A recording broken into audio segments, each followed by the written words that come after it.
Hello everybody, how are you tonight? Welcome to our TOEFL, Cambridge and IELTS certification classes. My name is Rodrigo and I'm officially a Cambridge examiner for the speaking part of the test. But tonight, I prepared a distinguished class for you in which you'll be able to learn the 10 most exclusive verbs using negative connotation. Okay? Those verbs are used at TOEFL, Cambridge and IELTS certifications, alright? And you must learn them in order to get a very high mark. But before doing that, if you haven't subscribed to my channel yet, please click on the link below and make sure you follow all my tips for both grammar and vocabulary, okay? So, let's start. 10 verbs using negative connotation. So, the first verb of the day will be schmooze. Again, let's repeat it. Schmooze. That basically means to talk informally with somebody, especially in a way that's not sincere or to win some advantage for yourself. And we call this kind of people apple polisher.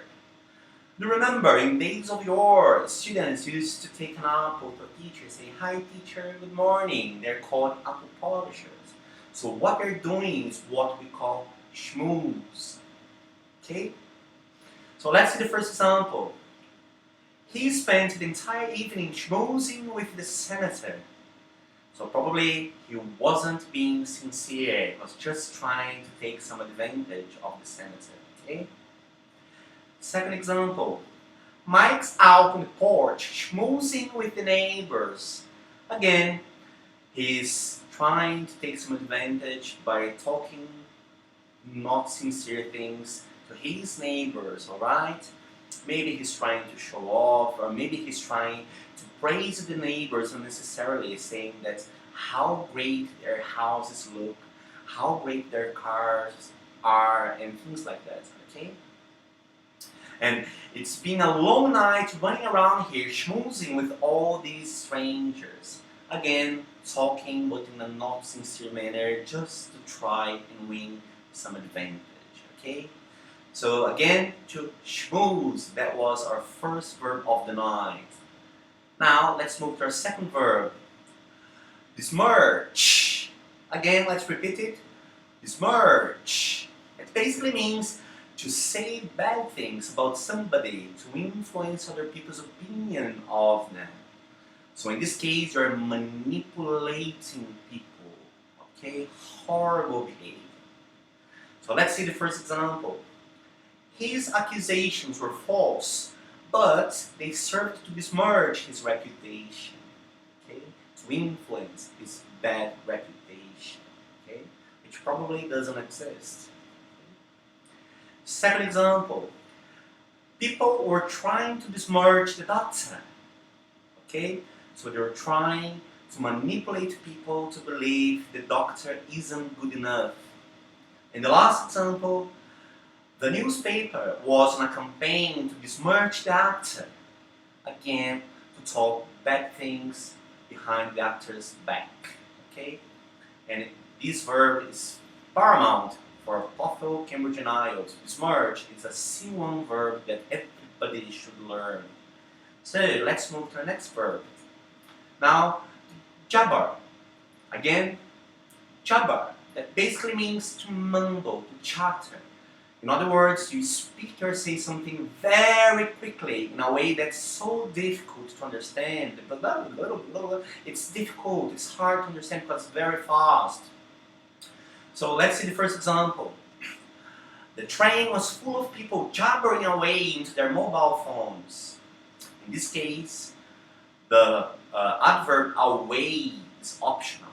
You can either use it or not. It's not going to make any difference in the sentence, okay? And the second example, he jabbered out something about an accident further down the road. If I had said he jabbered something about, it would be exactly the same, okay? So basically, they were chatting so fast and talking so quickly that I couldn't get the details of the happenings.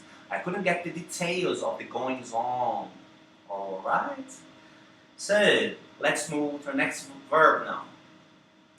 Now, it's the verb to begrudge. Again, begrudge. Basically, that means to feel unhappy because somebody has something that you think they do not deserve. So you're jealous of them. You envy these people, okay? In this case, the verb to begrudge takes two objects. A direct object and an indirect object. So previously, I recorded a class teaching intransitive and transitive verbs and how do these verbs work. And if you don't know how to use verbs with two objects, please subscribe to my channel and watch the previous class, alright? So let's see the first example. I don't begrudge him his car. So I don't envy him for having that car. Second example. My daughter begrudges her friend her boyfriend. In other words, my daughter is very jealous of her friend because she wanted to have that boyfriend to herself. Okay? So she's jealous. She's begrudging her friend, her boyfriend. So we are using the indirect object first, which is her friend, and then we finish the sentence with the direct object. Okay? Now, there's a second meaning for begrudging, which is to feel unhappy about spending money on something or spending time doing something. So let's see those examples. Number one, they begrudged every day they had to stay with their grandmother, so they regretted. Okay? Every day they had to stay with their grandmother. They didn't feel happy at all. And the second example, she begrudged paying so much for a smartphone. So she regretted paying so much for a smartphone. So that was the second meaning of the word begrudge. So that was a great verb to learn. And again, it's a verb that belongs to C1 level of English language. Alright? Now, let's move to another verb, dwindle. Again, dwindle, which basically means to become smaller in size or amount, or fewer in number, okay? So, let's see the first example. If they do not improve, then chances of more effective aid to treat COVID-19 will quickly dwindle. So, chances will become smaller and smaller. Probably they won't have any chances at all. Second example. The community has dwindled to a tenth of its former size in the last 2 years. So again, it dwindled to a tenth of its former size, of its original size in the last 2 years, right? In the last example, her hopes of success in the race dwindled last night as the weather became worse. So now she has fewer chances of succeeding. And that verb belongs to level C1 of English language. Great! Let's move to the next verb. Now, this is the verb to blob. Again, blob, which basically means to talk carelessly or talk too much, but often telling others something you should keep secret. In other words, something you should keep to yourself. Okay, you're gossiping. So, somebody blobbed to the press. Okay? Somebody informed the press. That's what it means. Okay? Or somebody gossiped to the press.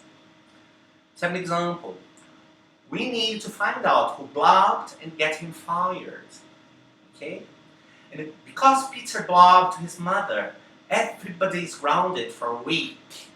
So Peter blobbed to his mother, informed something that the others did, a bad thing, and now everybody is grounded for a week. Okay, they cannot leave their bedrooms for a week. Alright? So that was the verb to blob. Again, belonging to C1 level of English language. Let's move verbs. Now, a very informal verb that you can use in the listening part of the test. It's a poo-poo. Again, poo-poo. It's very informal, right? We use poo-poo to express an opinion that an idea or suggestion is silly, idiotic, or not worth considering, right? So let's see the first example. Some seemingly reasonable people go on holiday and poo-poo the idea of wearing sunblock. So they ignore the idea of wearing sunblock. Just say, nah, you shouldn't wear sunblock, okay? And the second example, it has culminated in an issue which the Commission poo-pooed in its proposal, the equal treatment of immigrants alongside with their families. Again, they ignored it because they found it was silly or it wasn't worth considering, alright? So poo-poo, an informal word, and that belongs to level C2 of English, okay? Native speakers language, alright? Let's move verbs. Now, next verb is to scoff. Again, let's repeat it. To scoff. Basically, that means to laugh and talk about a person or idea in a way that shows that you think they're stupid or silly. Okay? So again, you're going to laugh and talk about a person or idea in a way that shows that you think they're stupid. You believe they're silly. So let's see the first example. The critics scoffed at his paintings. So they laughed, they did like, you know? It's terrible. No, please do not scoff, because that kind of attitude is exactly how all demagogues and dictators down the ages got away with it. Again, please do not scoff, because the kind of attitude is exactly how all the demagogues and dictators down the ages got away with it. Okay? And just remind you, to get away with, it means not being punished. Okay? And the last example, don't let people doubt and scoff at you. So please don't let people mock you. Okay? So scoff, mock, you know, it's really, really bad word to use. You know, it's a very strong verb, and that belongs to level C1 of English language. Okay? Let's see the next verb. Jilt. Again, jilt. That basically means to finish a romantic relationship with somebody suddenly and unkindly. Okay? So you end the relationship, but not in a nice manner. Alright? First example. He jilted her for his best friend's sister. It's terrible, isn't it?